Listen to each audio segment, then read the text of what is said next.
Welcome to Joint Effort PAs, where two orthopedic surgery PAs get real about life in medicine. From tips and tricks to professional growth, work-life balance, and everything in between. We're here to share what we've learned and what we're still figuring out. Let's get into it.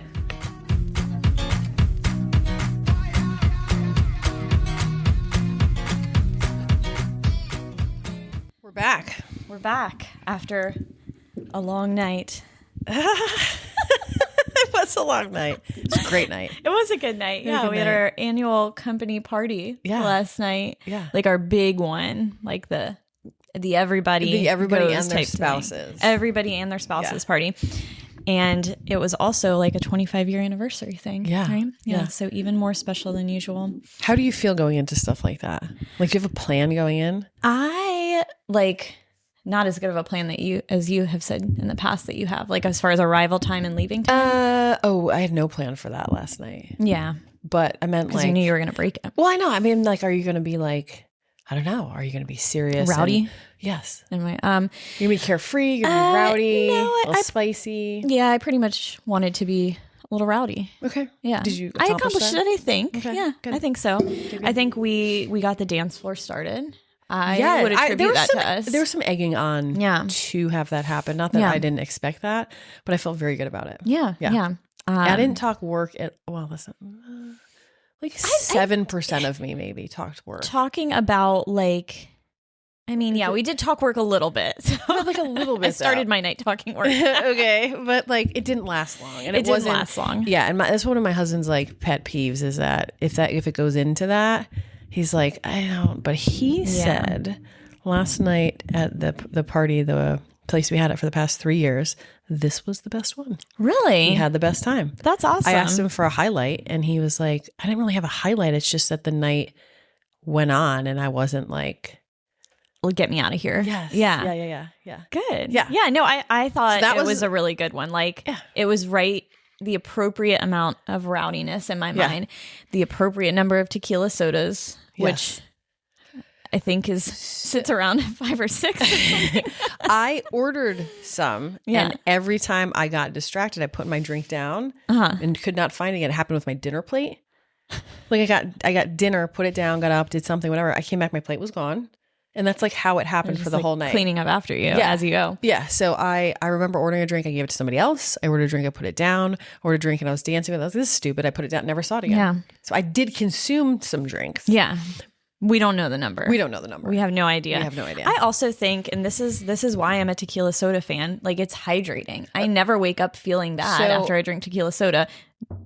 Never say never. Never say never. Yeah. No, I don't feel bad today. I feel like I didn't want to lift legs this morning, but I will probably after this. So overall, very good. I did it right before last night because I was like, probably won't want to do it tomorrow. So smart. So that was the end of our week. So let's go backwards. Yeah. Let's reverse. This is just going to be walk a week in our shoes. Walk a week in our shoes, round 2. Yeah, this was a weird one this week. Yeah. It was an interesting week. It was like volume wise, very, very low and not stressful in that aspect for me. And then for whatever reason, or I know what reason, it was like a very difficult week and stressful. Like I left and started every day with like my heart rate super elevated. I had like palpitations all week. Like that's not good. I know. Yeah. Like I would go home feeling like jittery and like anxious and on edge. And then like I don't sleep good because of it. Like I woke up on Thursday or maybe it was Wednesday night at 3:00 in the morning. Yeah. And I was like, I can't, like I'm jittery. Yeah. And I had to like do something with. Yeah. What did you do? I picked up my laptop and I started working on stuff. So, well, that's good. I mean, at least your brain like has somewhere to put that as opposed to just sitting there staring at the ceiling. I know. It's never good. I tried to. You should like try to fall back asleep, and then when you can't after a while, I just call it. So that overall, rough week. Okay. Yeah. Well, my week, first of all, we had a snowstorm here in North Carolina, which is not snow. It's just ice. And to be clear, super icy. Yes. I had Monday off. Like I wasn't planning on coming in Monday. Didn't have any patients scheduled, whatever. I was supposed to take my daughter on a college tour, but I ended up canceling that because I don't want to sit in the traffic of whatever people can't do in North Carolina when it snows. So I Sunday night, or maybe it was Monday morning. We knew the hours of clinic were going to be short. Mm-hmm. So I came in. Yeah.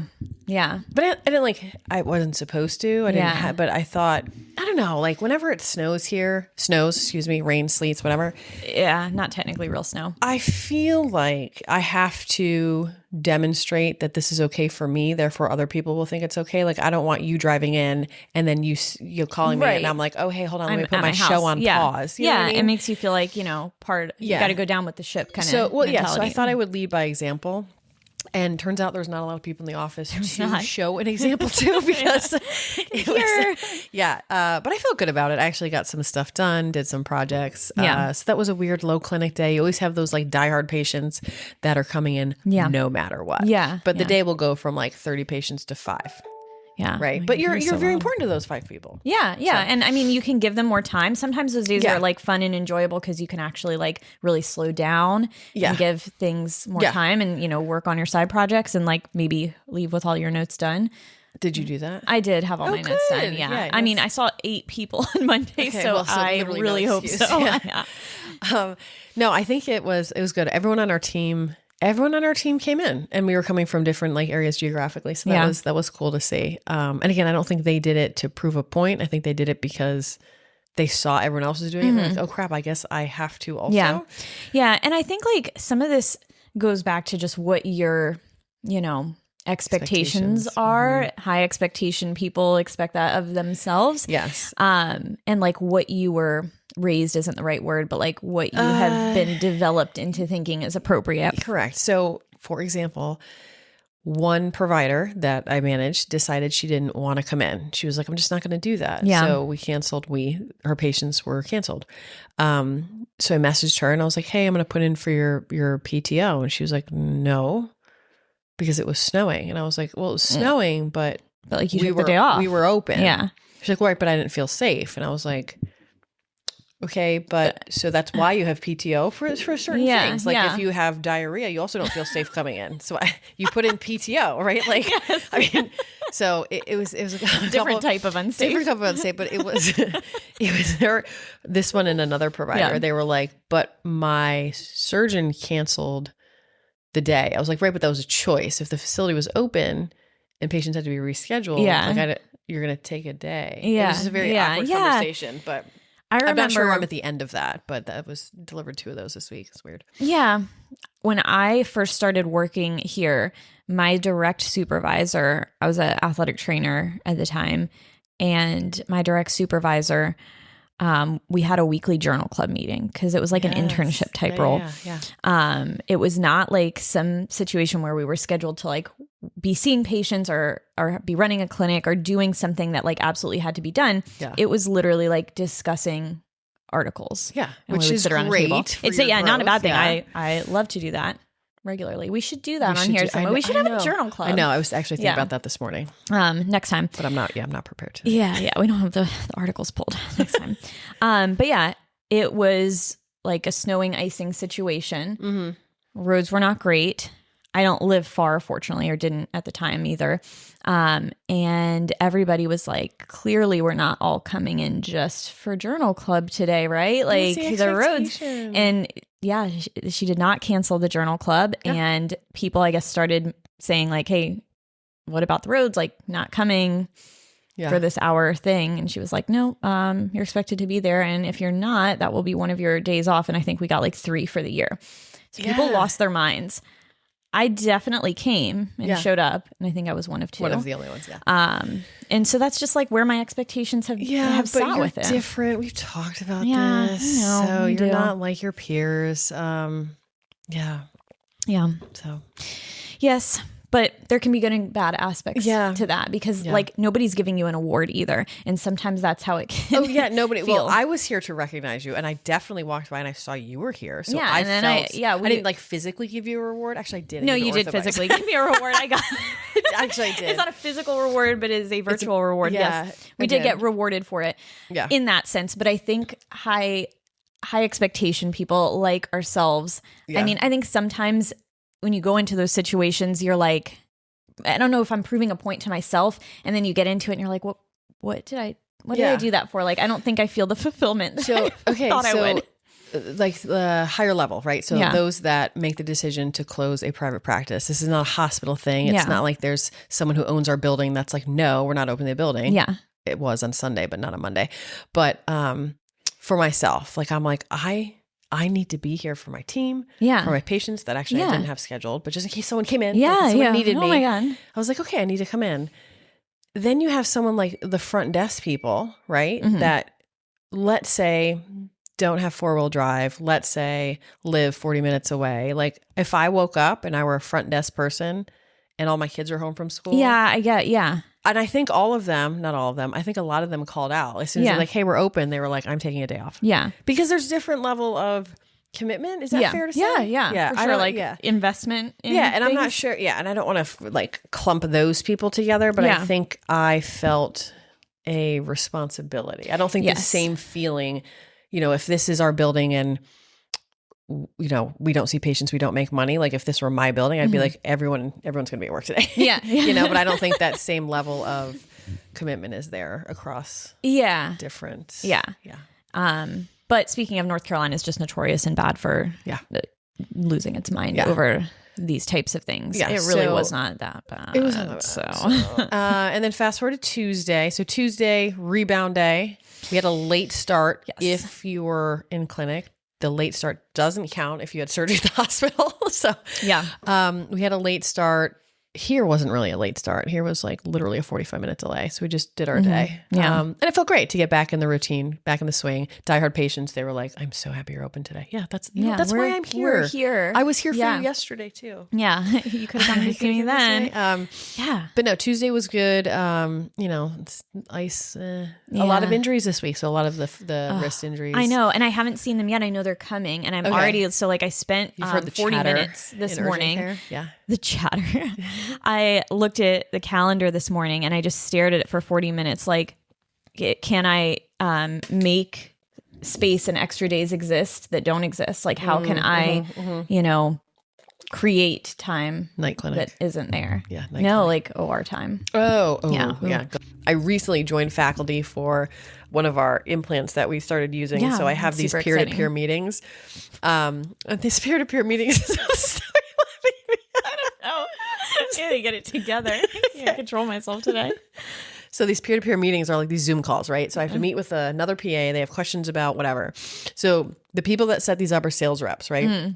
So the sales rep said, hey, are you available like 12 o'clock on Wednesday? Sure. So I know it's going to be half an hour. I like get my head right, eat beforehand. So I'm not like on the screen, whatever. So I get no heads up. I log into my Zoom and the sales meeting person did not put their camera on and the PA did not put their camera on. And I log in and I'm like, hi. And then they were like, hey. It's like awkward, silent. And I was like, okay. So I guess we get started. My name is, so I did my intro. And afterwards I was like, can I just get a little heads up? Like, what's the nature of the call? Like, are they looking for advice or something? But it was so awkward as I'm sitting there explaining myself to a black screen. Yeah. You know what I mean? Like, you can't get like social cues or. Well, I got anything. A name because it was like across the Zoom screen. But normally it's like, hey, they work in sports medicine. They have questions about post-op recovery, or hey, they haven't got started yet. How did you find the right patients? That type of thing. So anyway, that was weird. But that's something super cool and new that you're getting to do. Yeah, with that. No, that's like not a life stage transition, but like it's like just a new when you said that, I know, but when you said that, it made me feel like diapers, like a life stage, like I'm getting old or something. Like you just said that, I just like pictured myself in diapers, like adult diapers. Transitioning to that stage in your life. I need to be fed from a tube. You're not quite there. I'm not. Give that time. There. I'm not quite there. Give that a little bit more time. God, you're going here with it. I am. All right, we're still here. Sorry, I went off the rails there. Yeah. I mean, look, this is the week of going off the rails. This is dramatic. So, yeah. And then Wednesday night, maybe it was Tuesday night, we had our quarterly Injury Express meeting. So I normally do those. So this was like after clinic. Everybody was home because we closed a little bit early one of the days. And I did a whole thing about burnout and like how to avoid burnout. How do you recognize that? What I'm going to do. I also set some expectations for 2026 and set some goals. And the audience, I guess, was front desk, x-ray tech, medical assistant, providers. And then we had a couple managers on the meeting. Anyway, so I was like, hey, we're going to try this. And like, I want the first person, like in the Zoom thing, someone raises their hands. I'm like, oh yeah, go ahead. The floor is yours. And they were like, well, I see a problem with this because of this. Like, why can't the first response be like, that's cool, let's try that? Yeah. Never. It's always pushback. It's always met with opposition. Like, well, patients are super unreasonable and I don't think that's a good idea. And I was like, okay, well, you know what? Let's try it. Why don't we try it for like 2 weeks? If it doesn't work, then we'll try something else. And then I, mentioned like, and now we're going to try this.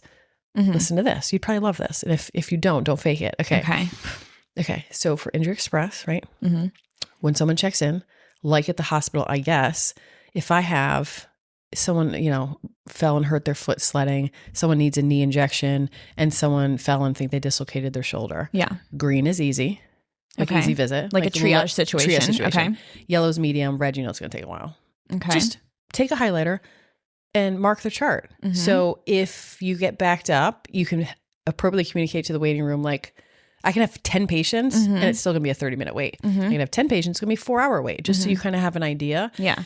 So wait, the provider is marking medical assistant. The medical assistant is determining what so they'll know, is. And not necessarily to bring them back in a certain order, but if this one's got a dislocated shoulder. I mean, they should. They should, right? Whereas if this one wants a quick injection, I know it's going to be a 2-second visit. Yeah. So you can kind of work your day. We do it on the clinic side all the time. Yeah. I'm like, hey, bring back this before my pre-op so I can knock this out, whatever. Yeah, like I want to be doing this while you're setting up the complicated thing so that I'm not, you set up the complicated thing, I'll do the 30-minute complicated thing, and now the easy thing has been waiting for 45 minutes. Yeah. So, or if like you're backed up, you have 10 patients and a provider comes over, I don't want you to take my easy ones. I want you to take my medium ones. You know what I'm saying? Yeah. Because it's not going to help me if you're just taking the 2-second visit. Like I wanted that. Yeah. I wanted that. That would have been easy. So, anyway, I was like, so we're going to try it. Yes. Whatever your name is. And she was like, well, I think patients are going to hate that. I was like, well, patients aren't going to know we're doing that. Yeah. Like how will they know? But they're going to know, and they get super unruly. Like they're going to yell at us. And I was like, well, we could just try it. Yeah. And we'll see if they yell. Yeah. Or we'll see if this just overall helps us with our wait times. Yeah. You won't know until you know. Yeah. So I was like waiting for someone to be like, that's a great idea. Yeah. No. So I did it to myself. I was like, so I did it to myself. I was like, okay, so that is a good idea. Yeah. And moving on. Any questions? Yeah. No. Great. You're having a meeting with yourself. I was having a meeting with myself. Yeah. But I did talk about, so we did that. So new ideas, 2026, avoiding burnout. Like I just don't like seeing it. And I don't think anybody talks about it until someone gives a resignation, then you're like, oh, are you burnt out? Yeah. You know what I mean? It happened too late, or the recognition happened too late. So I felt good about that, I think. What are your top 2 tips for burnout? Like what advice did you give and impart? Okay, hold on. Okay. Yeah. I had I'm going to pull up the slide. I mean, this could be a whole separate thing on itself. And we've touched on, we have touched on this in the past, avoiding burnout and everything. And I think that kind of dips into like identity, medicine, and so you'll love this, work-life balance and all that stuff. Okay. I do love talking about. Okay. That. So the reality is, in Injury Express, urgent care, orthopedics, whatever, you work in a high volume setting, high acuity, whether you think it is or not, the patient does, nonstop decision-making, and very little emotional recovery between patients. So that is burnout. So if you don't stratify the acuteness of the injury, you don't have any time protection for your visits, right? You are then incentivizing, and everybody cares about wait time. So now you're doing careless medicine because you're worried about the bottom line, right? Stuff, yeah. Procedure recognition workflow, like give the medical assistant clear roles for procedures. Yeah. If I say, hey, I need a toradol injection in the other room, when I ask for that, you're going to do that because then I move on. But sometimes if it's not there, or the medical assistant's not there, then you're like, okay, now I have to stop my workflow. Let me go back and see if that was done. Like, I don't think we have that. Yeah. Cognitive role reduction. So more streamlined preference cards for various things. Like when a pediatric elbow comes in, we splint it this way. Or when a older lady fell and broke her kneecap, we use this brace because I saw it on Monday. So older lady fell, broke her kneecap. Is it a knee immobilizer? Is it a playmaker? Yeah. Like why do we still have knee immobilizers? Does anybody besides the ER use a knee immobilizer? I don't think so. Like, no. Yeah. I thought that they were phased out, and like the one that I've seen floating around in the back there is just like for decoration. It was like, well, anyway, so the box opened, it was vintage. like crusty. Yeah. like it was like mothballs on it. But anyway, so that type of stuff. And then rotational relief, which we're doing right now. If you just pull the provider out, let's say it's once a quarter and just put their energy somewhere else, which we're doing learning time. Like this is well thought out. Yeah. Like I thought it would be well received and but anyway, yeah. So I think communicating your needs, I think management recognizing it is also really important. Yeah. Yeah. And rewarding positive behavior. Yeah. And I feel like sometimes and this could be in any aspect of medicine, not that, and we've talked about this before, we feel that we need constant recognition for things. Like, I don't, but a lot of times, especially in those types of roles, the only recognition you're getting is the negative stuff. 90% of your day is you going above and beyond and like trying really hard to do a good job for your patients. But like all you're going to hear about is management calling you up. Why'd you get this 1-star review? Like, what was this about? And you're like, it's that just leads to so much like, it just crushes you. So you're like, why? Yeah. So my research, right? First come, first serve. Burnout is guaranteed if that's our only rule. Sustainability does not equal fewer patients. Sustainability is due to predictable complexity flow, which I agree with that. Yeah. In urgent care, you can't cap numbers. You have to cap the complex patients. Yeah. So if you protect your time for those patients, you're not held accountable or sorry, you're held accountable. It's not held against you or whatever. Protect safety and PA endurance. Like it was all good stuff. Yeah. I'm not sure if it fell on ears that wanted to hear it. Yeah, I know. Because I hate that. Yeah. That's not even as much for the providers themselves as it's for everybody else. It's for everybody else. Because the provider is ultimately who like struggles the most with the burnout, because that's where the emotional toll falls. Yes. I think sometimes people like see the busyness and everybody is involved in the busyness. And don't get me wrong, like everybody plays a very integral role in like making a clinic or an urgent care or an ER flow. Yeah. But like until you're that person in the room with the patient, like with 20 complaints, having to tease out in front of them something that doesn't make sense and figure it out in 30 minutes and come up with a care plan. And you can already tell they're getting irritated with you because they want something that you're not giving them. Like, and you've got 5 other people behind them waiting for the same thing. Like, yes, everybody else around you is busy, but like the emotional toll falls on the provider. But here's the thing. And again, the cognitive overload is the quiet burnout culprit, right? Yeah. So if you're in the room having a discussion with the patient, or let's say someone's crying, and not that affects me, but let's say it's the mom and the girl and everybody's upset and, they end up needing a lot of your attention. You're then supposed to turn it off. Yes. And then go to the next one and do that 20 something times a day. And that's tough. And that's why, so like urgent care and ER roles, that is why it works really well to have like the 312 situation, the weekdays in between, because you're not back to back to back. Yeah. And this is why, and we've talked about this, our OR days are so important for us because it is cognitive, but in a different way. Yeah. Like for me, I need that. I know. I need that. And it's not because I shut off my brain those days. It's just working in a different way, not in that like emotional burnout. Yes. That's more of my physical release day, if you will. Yeah, no, it's like your long distance running when you're lifting. You can't lift every single day. You got to throw a run in there. Yeah, I feel like clinic is my long distance run days. Like, I don't hate it. I enjoy it. Yeah. But it takes a toll on you physically and emotionally, mentally more than anything. Yes. Long distance running is a mental game. Clinic is a mental game. Yeah. My OR days are my lift days. Those are my lower body lift days. That's my deadlift, my squat. Yeah. That's my bread and butter. I love it. I want to rock and roll through it. Yeah. And you need balance. You do need balance. Yeah. So that's my 2 cents on that. Yeah. So we talked about that. It's a whole topic in and of itself, especially in ortho urgent care. And again, ortho urgent care is just where my head's at with this exact discussion that we had. But as far as surgical orthopedics, the variety, and that's what I love about when I interview PAs, talking to them about why that's so great. Yeah. Yeah. Yeah. No, I think I wasn't at your meeting, but I would like to think that I would have received it well. You know what my husband said the next day? He's like, how'd your meeting go? Oh, it was good, whatever. He said, did anyone give you feedback the next day? No. Oh. I know. I hate that. I know. Like, was it well received? Did I do a good job? I have absolutely no idea, but whatever. Well, anyway. My Tuesday was OR.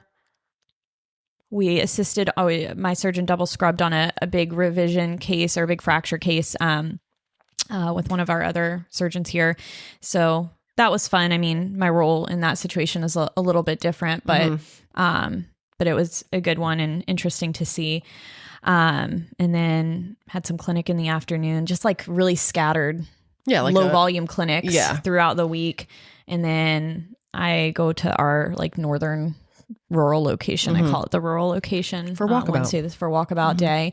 And I had a pretty busy day that week. Any interesting cases that you saw? I have a couple fun ones that I saw. So we had a couple really hard shoulders early in the week, and I made the day light because I knew that the cognitive load, like it's not that we can't do more. It's just that the cases that we did were hard, right? Harder, yeah. Yeah. So we did adjust accordingly. Yeah. We did a lower trap transfer. That was our second one. Cool. That one was cool. That one went well.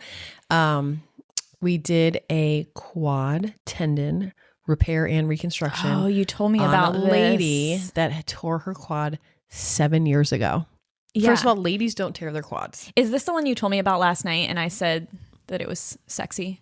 Yes. Yeah. No, because I know she was explaining how it went through, and I was like, man. Yeah, you literally put your drink down. You're like, I am so into this right now. No, I was. Yeah. No, that was really cool. Well, anyway, ladies don't tear their quads, right? Yeah. This lady was 40, so she tore it in her 30s, and at the time, she was walking up the stairs and fell with weight in her hand and just either fell the right way or hit the knee, whatever, was evaluated. Wow. It was diagnosed, but when they were like, blah, blah, blah, quad tear, blah, blah, blah, surgery, she was like, no. Yeah, and just kind of. So now she's got 2 little kids, and when she came in, she's like, I can't run.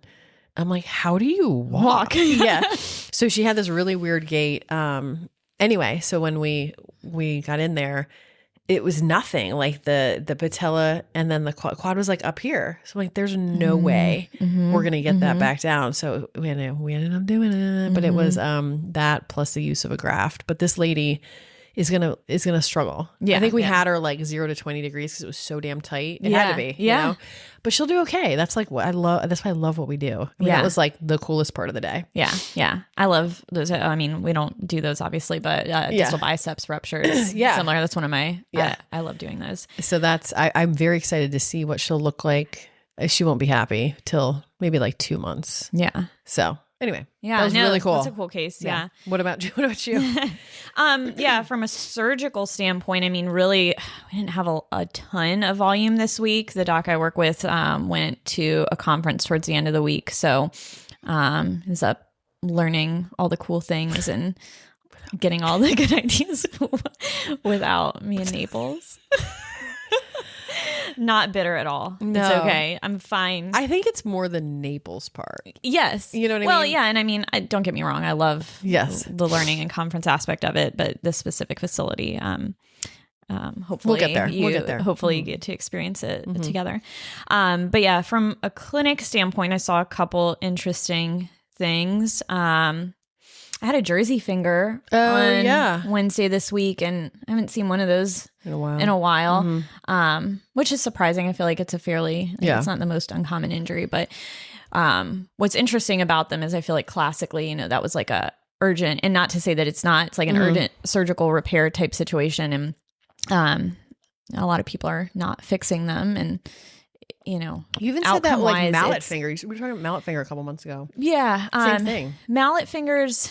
Right. We typically fix if it's a huge portion of the joint surface, significant displacement, then their joint is not going to function well. We went to a conference though, and that threshold I think got a little bit less for what people can tolerate with it.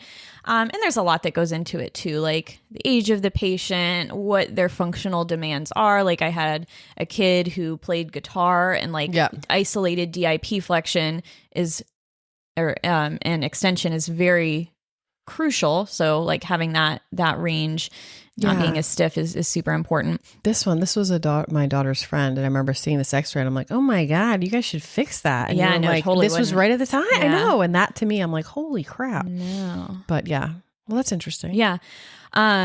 So the Jersey fingers, though, I mean, like, if you don't fix it, you're not going to get DIP flexion back. Yeah. So had the conversation with the guy, like, do you want to fix it? Do you not want to fix it? Like, here are the results you can expect with it. It's not going to be 100%. And it's going to require a lot of therapy, a lot of rehab on your end, and a lot of time for this. Like, you can choose to go through that. Yeah. Or we can leave it be and you can do this instead of this. And I think initially sometimes you have these conversations with people. I don't know if there's like a similar procedure or whatnot that comes up more often for you. But like something where I think logically, like, why go through that? Yeah. For this. Yeah, for like the final pinch. Yeah. Yes, yeah. Yeah, I would not if it were me. Yeah, for me, again, not a huge issue. I think can live without that, especially for my pinky finger. But I don't want to make that decision for somebody. It's their decision, right? Yeah. But I also like hate the idea of somebody going in and thinking like, oh my gosh, like this is going to be perfect and everything's going to be great and fine and this is going to go easy and fantastic, and then go through it and like wish they hadn't. Yeah, you know? No, we do. I mean, the similar thing in my world is meniscus surgery. Like, someone in their 20s had a meniscus debridement, super easy recovery. I was weight bearing right away, and now I see them in their 40s. And they're like, no, my other one went well. I was like, no, it's not going to be a debridement for you, and it's going to be a repair, and I'm not sure that's going to be. I don't think it's going to be your end surgery for you. And then like, no, I'm okay with that. And then. What do you do when patients say, what would you do? You get that, if I were your dad, right? Or if I were your sister. Yeah, what would you tell me? So I have that conversation. I actually have a draft in my email because I have had this conversation so many times. Yeah. So massive rotator cuff tear in a very hard worker, like a overhead, whatever. This the one guy that we see does like HVAC stuff. So he's lifting, pushing, pulling. Massive rotator cuff tear. He came in because his shoulder hurt a little bit. And, that's when you have the conversation of like, it's been torn a really long time. Your deltoid is doing all the work. That's why you can get your arm up here. If we fix this for you, you are a very functional person. It hurts a little bit. I don't know that I can get you back up to where you are. Yeah. So your choice is to do nothing, attempt a rotator cuff repair, which you need to be compliant, which guys that have physical jobs never are. That's generalization, but seriously, they're not. Or we skip all that and go to a reverse shoulder. Yeah. And we had for one guy, and again, I will line out the scenarios. This is the do nothing scenario. Wait till it gets so bad and then do the reverse. This is the rotator cuff scenario with the percentages of like how successful that'll be. And then here's the reverse shoulder. And one guy I told to do nothing. Yeah. Like nothing. And I said, listen, you go for a second opinion. You'll probably hear reverse shoulder. But I'm telling you right now, that's a massive surgery for a little pain. Yeah. So I will have that conversation, which is, and I'll change my answer, depending on what their complaints are. But that's a very hard conversation to have. Those are. And I mean, like all the time, like say we're looking at an x-ray or something and I'm like, that doesn't look perfect. Yeah. And so in their mind, they're like, we need to fix it to make it look perfect. But having somebody understand their expectations for the outcome after that, like, what are we achieving? What's our final goal here is challenging because they see it and they're like, that, but like that, I want it to look different. And I'm like, but what is like, you're not going to look down and see this x-ray when you look at your hand every day. Right. That's not the part that's going to matter to you. But I will tell them, like, again, it's their decision. You can't tell them what to do. You will advise them appropriately. I will tell them, I think the best option for you is this, but these other two things remain an option. Right. And I will just straight out say, like, when they're like, if I were your dad, what would you do? I say, if you were my dad, I would do nothing. Yeah. In this scenario, I just wouldn't. But if something changes and now you have all these other symptoms, then that's another conversation. Yeah. So. Yeah. I don't like when they do that. I know. I don't either because like they want me to decide for them. And I get it. Like, cause these are not easy decisions. I had another similar situation this week, lady with a wrist fracture that distal radius fracture and it shortened a little bit between her last visit. Now she's pretty ulnar positive. So I'm like, man, we could fix it now and maybe prevent you from having impaction later down the road and having to do a secondary procedure because of that. But like, I don't know, maybe you won't have issues because of it. We can always wait and see, just laying out both options. I'm like, you're the doc, but you're the doc. Option A, and this is, and I think ultimately, like, as providers in the back of our mind, we have what we actually want and think is going to be best, but I don't want to impart that and then something go not great. And it's because I made that decision. Yes. Right. So they have to ultimately make it for themselves. Yeah. Because I want them to be invested in their decision. Yeah, but you help them, you suggest, but it's an informed decision. You want them to make the best decision for them, and that's not going to be the same thing every time. I also had a patient this week from the clinic side of things, multiple complaints, like 10 things at once.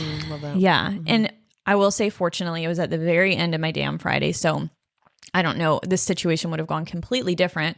Would it have been in the middle of like hectic things going on?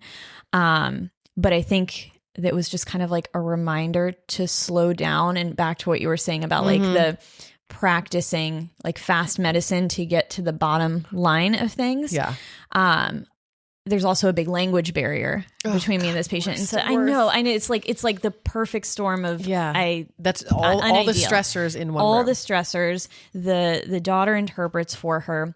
And it's not even like, Spanish, I like know some words, right? This is not a language that I have any wherewithal with.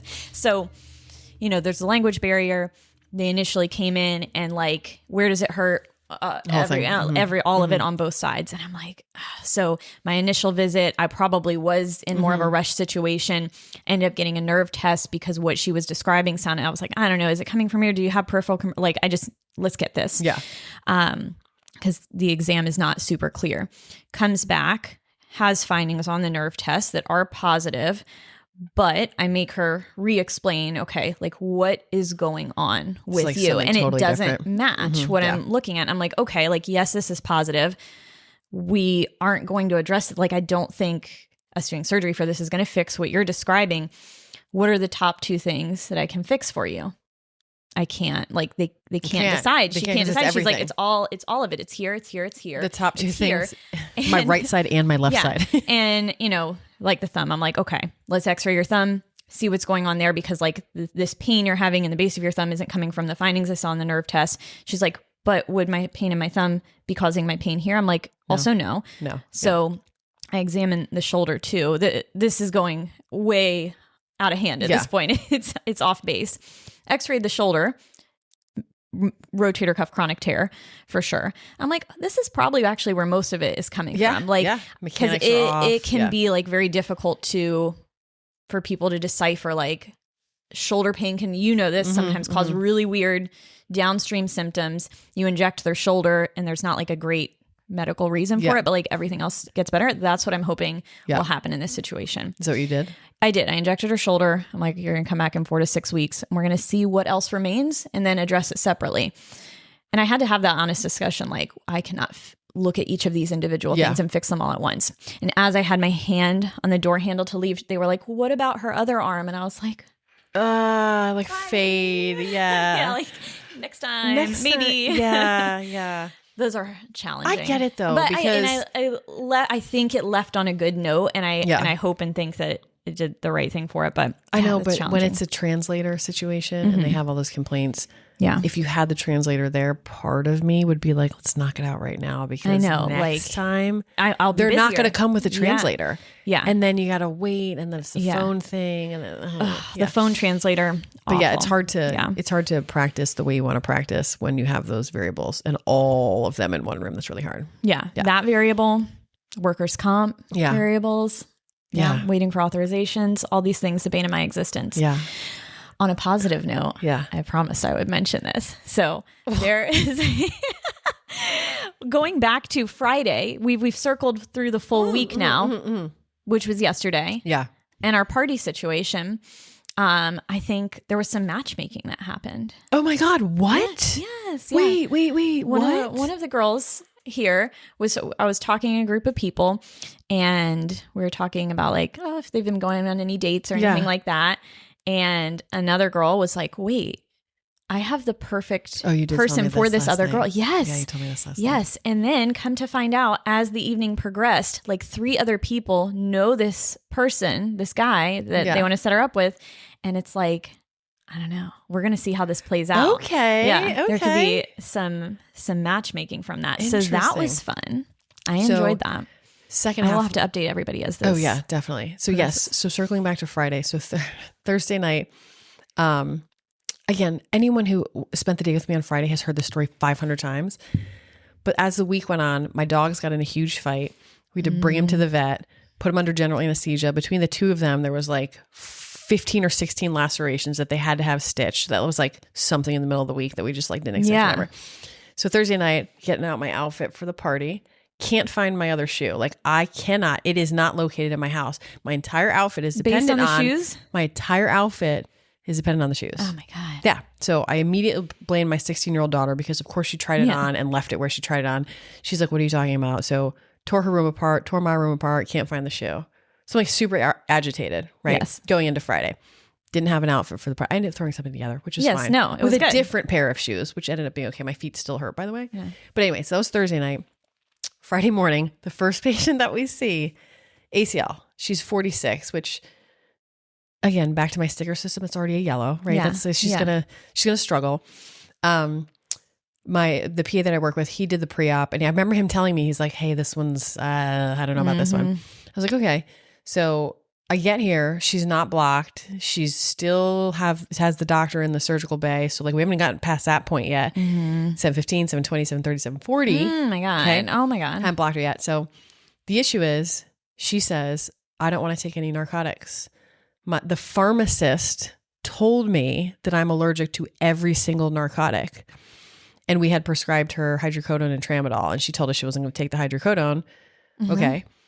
I just want to do Tylenol and anti-inflammatories. And I was like, that's fine. It's great that that's what you want. That's fine. Yeah. How about we just send something? She was like, I can't. My pharmacist said I'm allergic. I was like, okay, well, your pharmacist is not like, the one to tell you you're allergic. But anyway, it made on her list tramadol. So I was like, let me go talk to her. She said, can you write me out hourly a pain plan? And I did. Yeah. I typed it up because she still had to be blocked. Yeah. I typed up a pain plan for her. She ended up coming back because of the weather potentially this weekend to get vials of Toradol.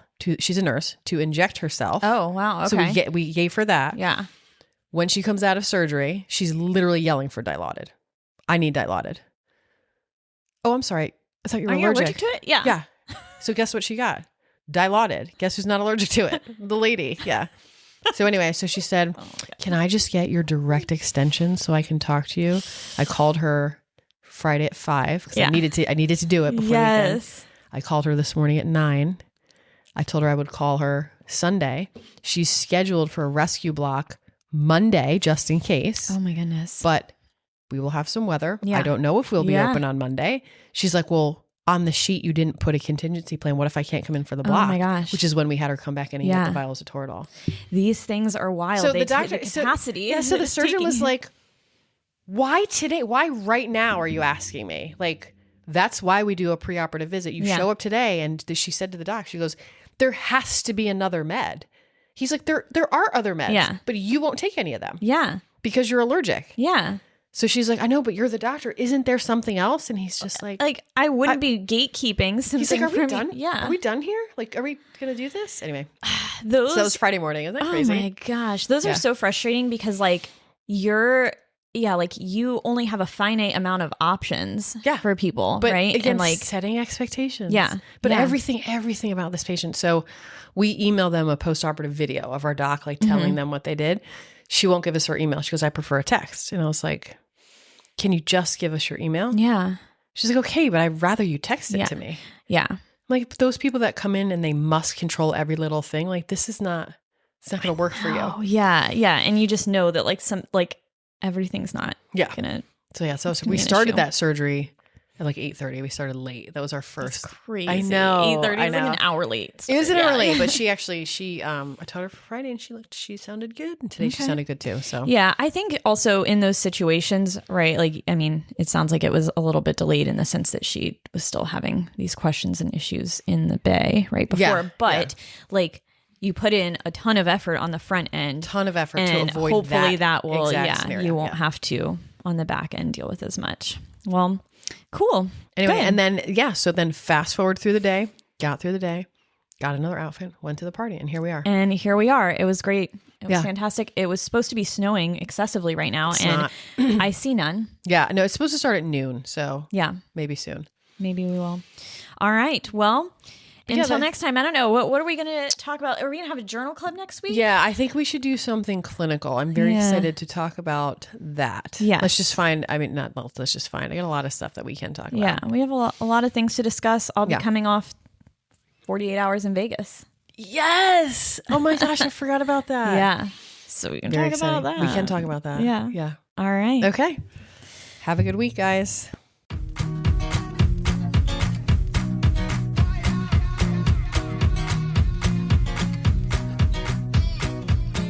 Thanks for tuning in to Joint Effort PAs. If you enjoyed this episode, be sure to subscribe, leave a review, and share it with a fellow PA or med-minded friend. You can also follow us on Instagram at Joint Effort PAs for updates and extra content. See you next time.